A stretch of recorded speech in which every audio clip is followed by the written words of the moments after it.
Bonjour à tous, bienvenue pour cette nouvelle vidéo. Aujourd'hui, carpaccio de mangue au sirop d'agrumes corse. Il nous faudra une mangue, un citron, une clémentine, de l'eau, du sucre. Alors, on va commencer par tailler nos deux agrumes en deux et on va les presser. On va garder ce jus pour le sirop après qui va permettre de cuire légèrement la mangue. Alors, je presse ma clémentine, je presse mon citron et je débarrasse les deux de côté. Une fois que j'ai pressé mes agrumes, je vais m'occuper de la mangue. Je coupe les extrémités, je l'épluche au couteau. Ah, et si je tombe sur le noyau, je tourne. Comme ça, je prends la main, je tourne un coup sec et hop, je le sors. Alors je prends mon couteau, je suis tout simplement la mangue pour éviter d'enlever trop de chair. Et je fais ça jusqu'à avoir épluché entièrement cette mangue. La mangue n'est pas trop mûre, sinon ça va pas bien se trancher après. Donc je l'ai pris encore un petit peu ferme. Voilà, j'ai ma mangue. Maintenant, on va utiliser une mandoline. Si vous n'en avez pas, vous pouvez le faire au couteau, finement. Alors je vais régler ma mandoline pour avoir quand même une légère épaisseur. Ni trop épais ni trop fin, mais quand même pour avoir de la mâche. Je prends ma mangue sur une face, je la passe à la mandoline délicatement, on fait bien attention à ses doigts. Vous voyez, ça fait quand même quelque chose de relativement fin, mais il y a quand même de la mâche. Je fais après les 4 faces, jusqu'à avoir à la fin plus que le noyau. Tout simplement. Et hop. Ça, je le mets de côté. On pourra rogner après un peu au couteau pour le manger aussi. Je referme bien ma mandoline, je passe mes doigts. On voit bien que la lame est bien rangée, comme ça, pas de risque de se couper. Je vais lancer mon sirop. Alors, je vais commencer par mettre mon jus de citron corse et de clémentine corse.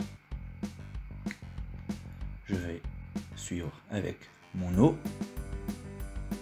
Et pour finir, mon sucre. Alors là, le principe, c'est de le monter à ébullition, tout simplement, et de le verser ensuite sur les mangues. Exactement ce que je vais faire. Il est à ébullition. Je prends un torchon, à brûler, voilà, et je verse le tout sur mes mangues, bien à hauteur. Et après, tout simplement, ce que je vais faire, c'est que je prends ça et le mettre entre 1 heure et 2 heures au frais pour bien imbiber, cuire les mangues. Au bout de 2 heures, vous voyez, mes mangues sont souples. Je vais faire des petits rouleaux, poser des tranches entières. Enfin, il n'y a pas spécialement de dressage, faites-le comme bon vous semble. Le tout, c'est qu'on ait une assiette assez généreuse. Moi, par exemple, la mangue, je vais la compter pour 2 personnes. Comme ça fait vraiment un dessert quand même assez copieux, il faut le dire. Vous voyez, je prends, je tourne autour de mon doigt, je le pose dans l'assiette. Voilà. Voilà, encore une fois.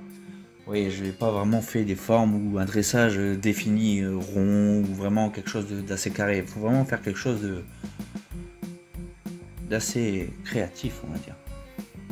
Voilà. Une fois que j'ai fait ça, je prends mon jus.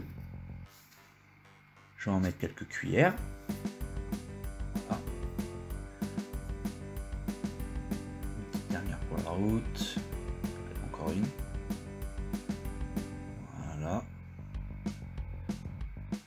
Et ensuite, je vais y mettre du chocolat pour le côté gourmand.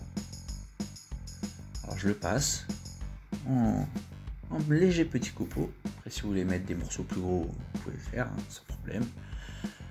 Voilà. Mangue chocolat, ça marche très bien.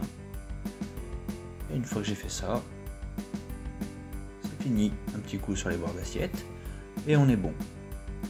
Voilà. Pour ma part, je vous souhaite une excellente journée et on se retrouve bientôt pour une nouvelle vidéo.